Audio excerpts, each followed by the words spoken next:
سلامونه مې قبول کړئ درنو دوستانو. یو ډیر افسوسناک خبر تاسو سره شریکوم چې یو خاوند را پاسېدلی دی. اول یې خپله ښځه وجلې، بیا یې خپل واړه بچي وجلي دي او د هغې نه پس یې خپله هم خودکشي کړې، یعنې ځان یې پانسي کړی دی.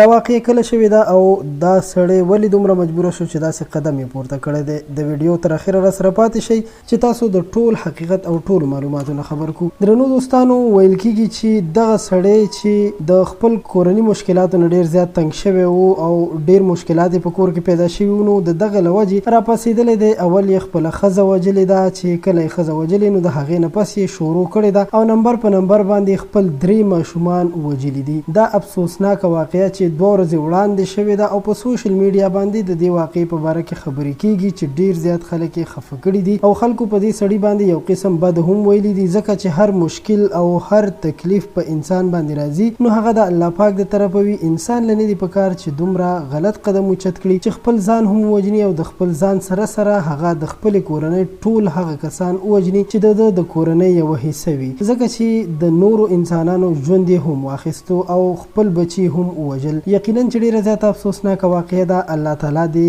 د دې سړي د کورنۍ دغه ښځې او دغه بچو ته جنتونه ورکړي، ځکه چې هغوی بې ګناه په شهادت ورسېدل او الله تعالی دې داسې انسانانو سره خپله معامله وکړي. خو موږ ورته د بخشش دعا کوو. دا د پښتو پوسټ چینل یو تازه ویډیو چې تر تاسو مو در ورسوله. د ویډیو د کتلو مو ډیره مننه کوم.